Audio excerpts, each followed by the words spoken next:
Good morning students, welcome to secretarial practice. मैं उम्मीद करता हूँ, आशा करता हूँ कि आप लोग घर पर होंगे, सुरक्षित होंगे, अपना ख्याल रख रहे होंगे। बिकॉज घर से सुरक्षित कोई दूसरी जगह नहीं है, इसलिए अपना अच्छे से ख्याल रखें, घर पर रहें। एकदम जरूरी हो तो ही घर के बाहर जाएं, वरना ना जाएं। चलो, एडवाइस देने का काम खत्म हुआ। अब हम लोग आते हैं अपने सेक्रेटेरियल प्रैक्टिस पर। इफ यू रिमेंबर, यदि आपको याद होगा, लास्ट लेक्चर में मैंने आपको चैप्टर नंबर 1 खत्म करके दिया था। इस चैप्टर नंबर 1 में लास्ट लेक्चर में हम लोगों ने दो चीजें डिस्कस करी थी। एक हमने डिस्कस किया था फंक्शंस ऑफ सेक्रेटरी, और दूसरा हमने डिस्कस किया था क्वालिटीज ऑफ ए सेक्रेटरी, कि एक अच्छा सेक्रेटरी बनने के लिए क्या क्वालिटीज है। इसके बाद ये जो डिस्टिंग्विश बिटवीन है डिफरेंट टाइप्स ऑफ सेक्रेटरीज, इसको आप अच्छे से देख लेंगे, ऑब्जेक्टिव से सॉल्व कर लेंगे। नहीं समझ में आया तो किताब के पीछे की तरफ में आंसर्स दिए हुए हैं। फिर भी नहीं समझ में आया तो आप मुझसे आकर के पूछ सकते हैं। अब आज मैं स्टार्ट कर रहा हूं chapter number 2, and that is joint stock company. I am starting with chapter number 2, that is joint stock company. अब सी, शुरुआत में अगर आपको ध्यान में होगा तो मैंने बताया था कि आपके सिलेबस में जो सेक्रेटरी है, इसमें सबसे मेन वाला सेक्रेटरी जो है, that is secretary of joint stock company. और इसीलिए आपको सिखाया जा रहा है कि ये जॉइंट स्टॉक कंपनी क्या होती है। वेल, जॉइंट स्टॉक कंपनी के मीनिंग के ऊपर हम बाद में आएंगे। First we will start with the introduction कि भाई ये जॉइंट स्टॉक कंपनी की जरूरत हमें क्यों पड़ी। सबसे पहले तो ये बता दूं कि भाई ये जो जॉइंट स्टॉक कंपनी है, it is a large business organisation. बहुत बड़ी बिजनेस ऑर्गेनाइजेशन। आपने रिलायंस का नाम सुना होगा,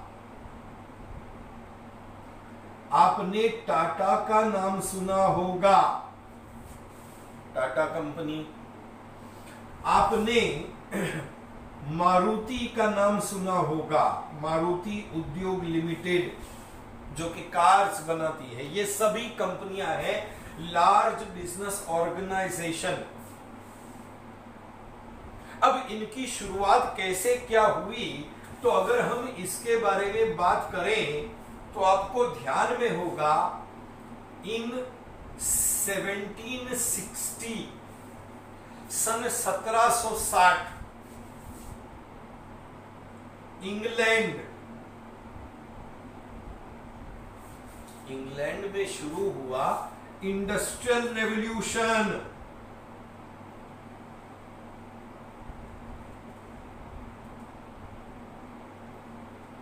इंडस्ट्रियल रेवोल्यूशन वर्नाक्युलर मीडियम का अगर कोई स्टूडेंट है तो उसने इस बात को औद्योगिक क्रांति के रूप में पढ़ा होगा। हिस्ट्री के अंदर आपको पढ़ाया गया होगा औद्योगिक क्रांति, या इंग्लिश में उसे हम इंडस्ट्रियल रेवोल्यूशन।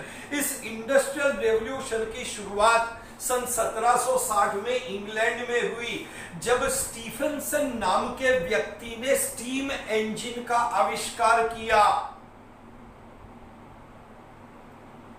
इस स्टीम इंजन आने की वजह से क्या हुआ सर? स्टीम इंजन आने की वजह से मशीन्स, इन मशीन्स को हमने इंट्रोड्यूस किया in the production and distribution,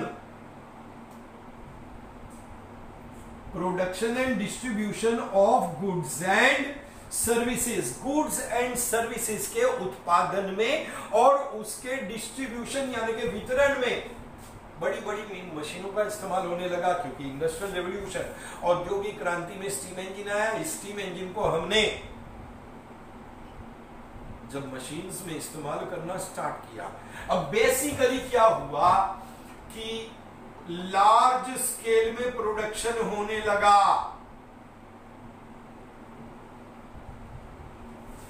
इस large scale production as well as large scale distribution के लिए हमारी कुछ रिक्वायरमेंट्स आ गई कि भाई अगर आपको बड़े पैमाने पर उत्पादन करना है तो you need a factory system.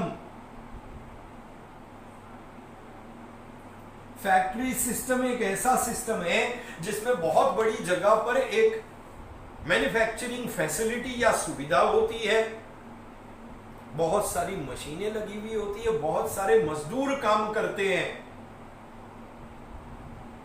जाहिर बात है इसके लिए जरूरत पड़ती है लार्ज कैपिटल की। किसकी जरूरत पड़ती है? Large capital. और लार्ज कैपिटल के साथ साथ में जरूरत पड़ती है अच्छे मैनेजमेंट की, यानी कि efficient management.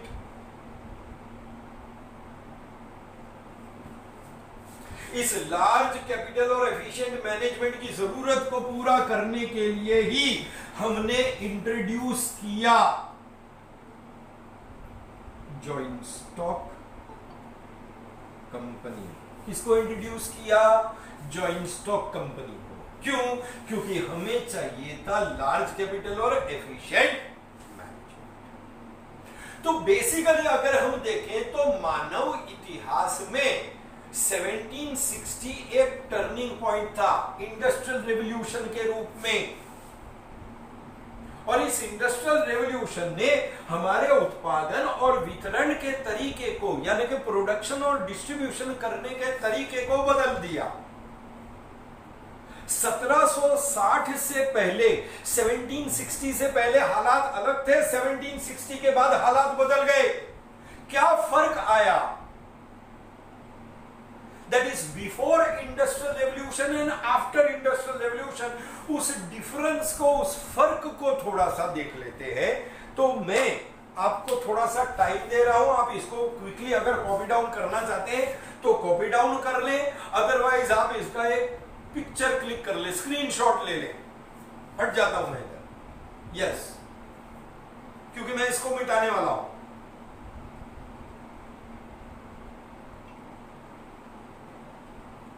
So if you want to copy it down, or if you want to, you can take a screenshot.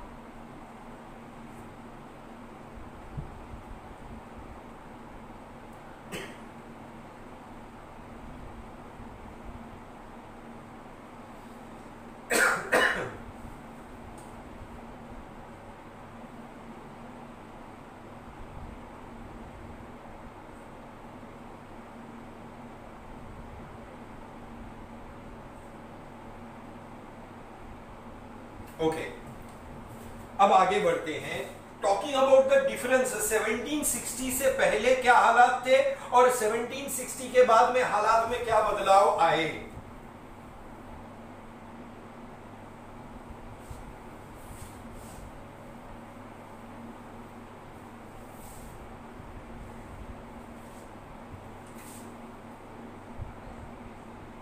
Introduction ही चल रहा है हमारा।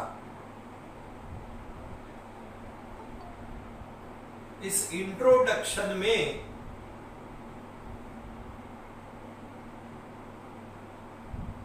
प्रायर टू 1760, प्रायर का मतलब होता है before,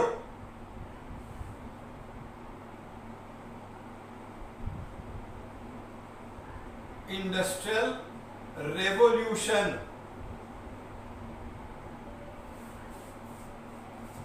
before industrial revolution.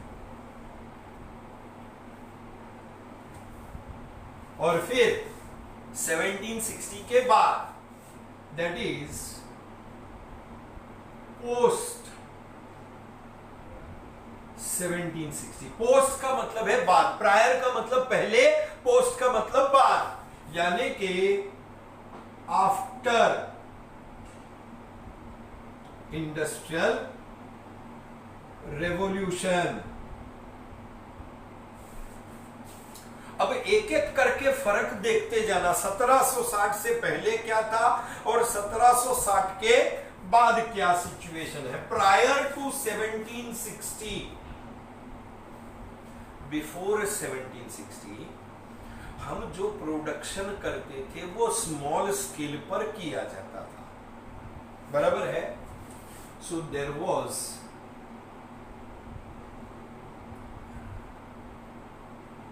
Production on small scale, small scale पर। Small scale पर क्यों प्रोडक्शन? क्योंकि हम मशीनों का इस्तेमाल नहीं करते थे, हाथों से प्रोडक्शन करते थे। मैन्युअल प्रोडक्शन हुआ करता था, और मैन्युअल प्रोडक्शन में क्या होता है, स्पीड कम होती है, और स्पीड कम होने की वजह से स्मॉल क्वांटिटी में उत्पादन किया जाता था। So there was manual production.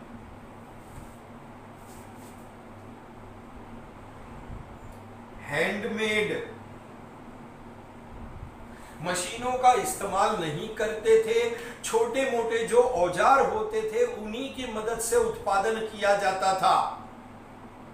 Simple tools and equipment,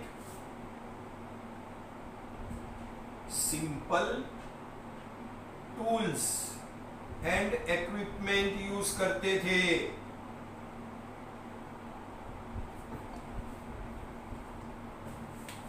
but 1760 के बाद में हालात बदल गए। लार्ज स्केल प्रोडक्शन होने लगा। लार्ज स्केल प्रोडक्शन क्यों होने लगा? क्योंकि हम प्रोडक्शन करने के लिए मशीनों का इस्तेमाल करते थे। सो इधर अगर 1760 के बाद के हालात अगर हम देखें तो प्रोडक्शन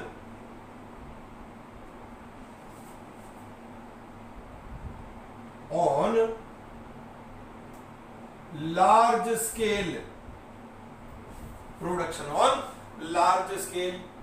दूसरी बात कि ये लार्ज स्केल का प्रोडक्शन कैसे होता था सर? मशीन्स वर इंट्रोड्यूस्ड, बराबर है।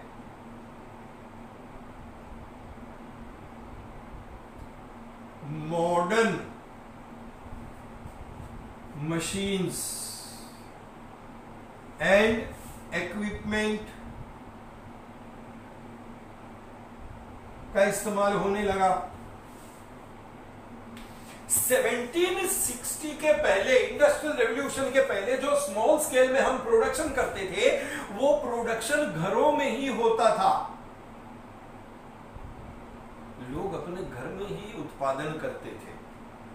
कॉटेज इंडस्ट्रीज जिसको कहते हैं ना, small scale industries, cottage industries, ये घरों में ही चलती थी।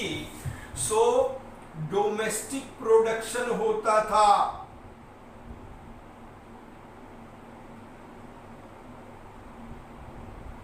एट होम, घरों में उत्पादन किया जाता था। मिट्टी के बर्तन बनाने वाला अपने घर में ही उत्पादन कर रहा है, चटाई है, टोकरी है, कपड़े बनाने वाला है, लकड़ी का सामान बनाने वाला, ये सब लोग अपने घर पर ही प्रोडक्शन करते थे। लेकिन 1760 के बाद जब मशीन्स का इस्तेमाल होने लगा तो ये मशीन्स घर में नहीं हो सकती है, क्योंकि ये बड़ी बड़ी मशीनें थी। इन बड़ी बड़ी मशीनों के लिए हमें फैक्ट्री सिस्टम को इंट्रोड्यूस करना पड़ा, यानी कि अब उत्पादन घर में होने की बजाय फैक्ट्रियों में होने लगा। सो फैक्ट्री सिस्टम was introduced। लोग घर से फैक्ट्री जाने लगे और फैक्ट्री जा करके काम करते थे, मशीन पर मेहनत करते थे और प्रोडक्शन करते थे। 1760 से हम पहले हम जो प्रोडक्शन कर रहे थे स्मॉल स्केल में घरों पे, इसके लिए लोकल रिसोर्सेज का इस्तेमाल किया जाता था। यानी कि आज मिट्टी के बर्तन बनाने वाला गांव की नदी या गांव के तालाब में जो मिट्टी मिलती थी उसी से वो मिट्टी के बर्तन बनाता था।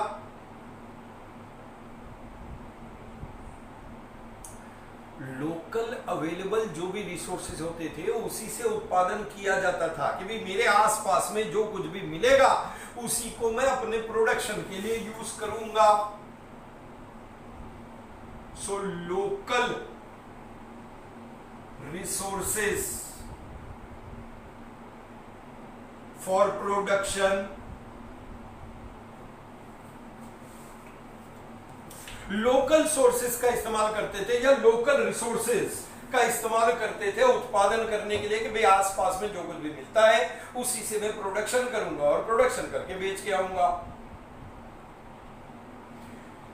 मार्केट भी बेचने के लिए लोकल ही हुआ करते थे, यानी कि सामान बनाने के बाद कि भाई मान लो मैं कुम्हार हूं, मिट्टी के बर्तन बनाता हूं, तो ये मिट्टी के बर्तन बनाने के बाद में मैं चाइना नहीं जाता था बेचने के लिए, मैं यूएसए को मिट्टी के बर्तन एक्सपोर्ट नहीं करता था। लोकल जो मंडी होती थी उस मंडी में मैं ले जा करके उसको बेच देता था। यानी कि देयर वाज लोकल मार्केट।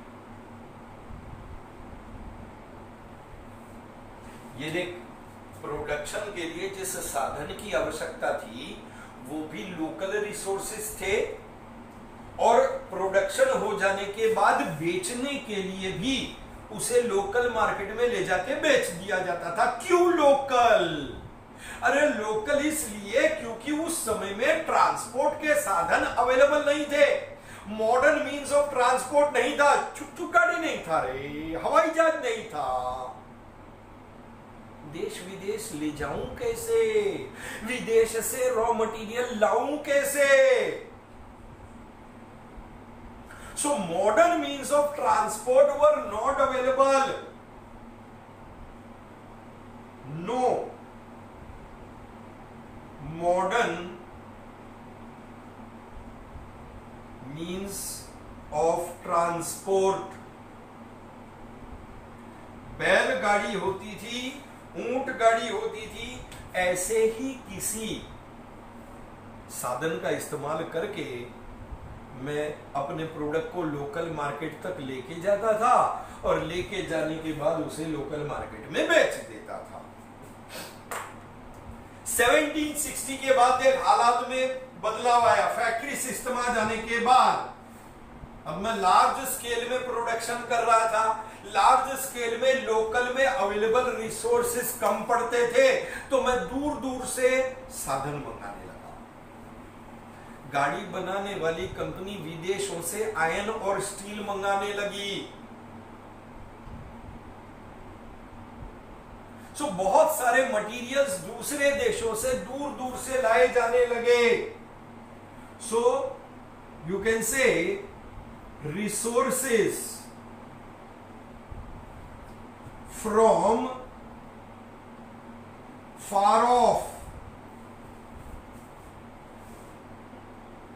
आज कार बनाने वाली कंपनी जब इंडिया में कार बनाती है तो उसके लिए जो स्टील का इस्तेमाल होता है वो स्टील वो जापान से या कोरिया से इंपोर्ट करती है, क्योंकि वहां का स्टील बहुत हाई क्वालिटी का, अच्छी क्वालिटी का आता है।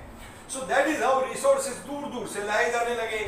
जो प्रोडक्ट बनाते थे लार्ज स्केल में है तो लोकल मार्केट में तो उतना बिकेगा नहीं, तो दूर दूर ले जाके बेचने लगे। यानी कि लोकल मार्केट में बेचने के साथ साथ अब मार्केट जो है नेशनल के अलावा इंटरनेशनल भी हो गया। एक कंपनी जब आज कार मैन्युफैक्चर करती है, टेलीविजन मैन्युफैक्चर करती है, कपड़ा मैन्युफैक्चर करती है, तो अपने देश में बेचने के साथ साथ उसे विदेश में एक्सपोर्ट भी करती है। यानी कि लोकल मार्केट की बजाय अब हो गया national and international market.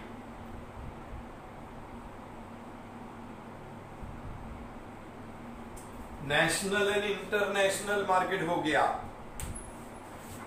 Modern means अब ये नेशनल और इंटरनेशनल मार्केट यानी कि दूर दूर तक ले जाके बेचने के लिए मॉडर्न मीन्स ऑफ ट्रांसपोर्ट हो गए।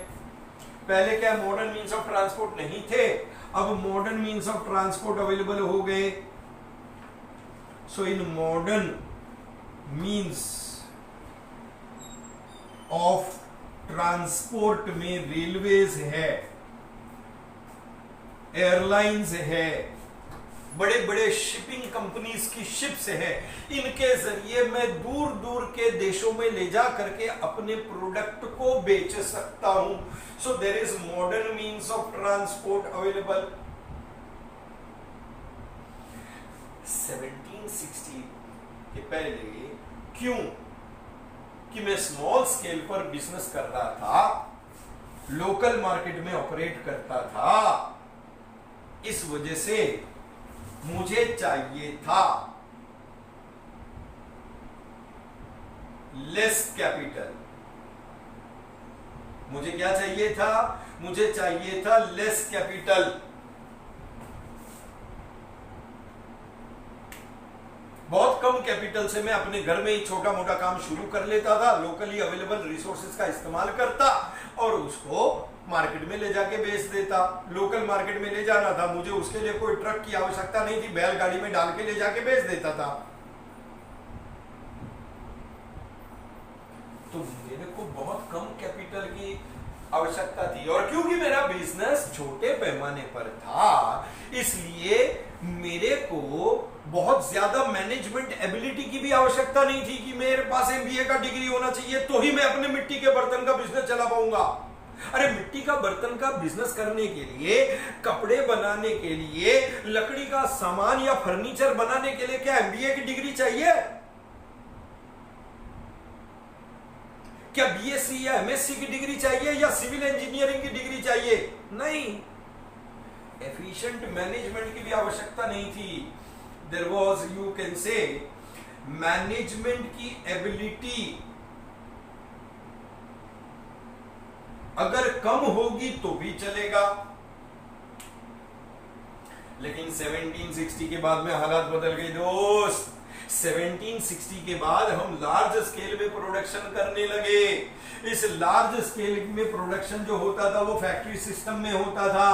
अंतरराष्ट्रीय, राष्ट्रीय और अंतरराष्ट्रीय स्तर पर हम बड़े पैमाने पर बिजनेस कर रहे थे। जाहिर बात है इन सब के लिए हमें जरूरत थी लार्ज कैपिटल की, एम आई राइट? और लार्ज कैपिटल के साथ साथ हमको चाहिए था एफिशिएंट मैनेजमेंट, क्योंकि अच्छी तरीके से अगर हम मैनेज नहीं करेंगे तो हमारा ये बिजनेस अच्छे से नहीं चल पाएगा। We need efficient management. So large capital and efficient management. 1760 से पहले स्मॉल स्केल पे बिजनेस कर रहा था, लिमिटेड कैपिटल और मैनेजमेंट एबिलिटी, इसलिए उस समय में क्या तो मैं बिजनेस अकेला खुद कर लेता था या अपने किसी दोस्त के साथ मिलकर के बिजनेस कर लेता था। सो नॉर्मली उस समय के बिजनेस ऑर्गेनाइजेशन में सोल ट्रेडिंग, यानी कि एक ऐसा बिजनेस जिसको मैं अकेला शुरू करके चलाता हूं, या तो फिर मैं अपने किसी दोस्त के साथ कर लेता था पार्टनरशिप, और या तो अपना पारिवारिक बिजनेस चलाता था जिसको हम कहते हैं joint Hindu family business.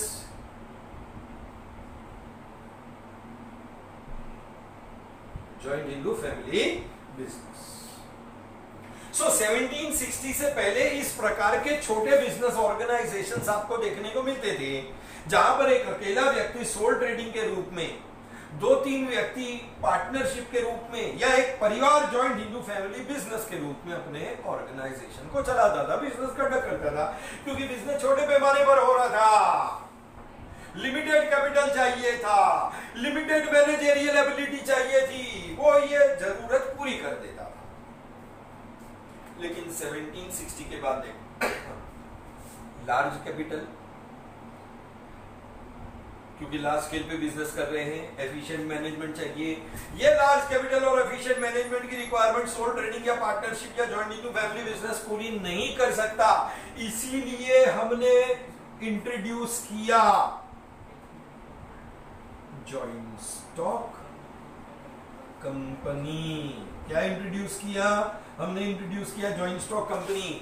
Joint stock company एक लार्ज बिजनेस ऑर्गेनाइजेशन है जो लार्ज कैपिटल कलेक्ट कर सकती है, बोर्ड ऑफ डायरेक्टर्स के रूप में एफिशिएंट मैनेजमेंट दे सकती है। So this is the change 1760 से पहले, 1760 के बाद। ये हुआ आपका इंट्रोडक्शन। अब इवोल्यूशन ऑफ बिजनेस ऑर्गेनाइजेशन, यानी कि ये जो बिजनेस ऑर्गेनाइजेशन का क्रमिक विकास हुआ है, पहले सोल ट्रेडिंग, फिर पार्टनरशिप, फिर जॉइंट हिंदू, फिर जॉइंट स्टॉक, इसके ऊपर हम अगले लेक्चर में चर्चा करेंगे, डिस्कशन करेंगे।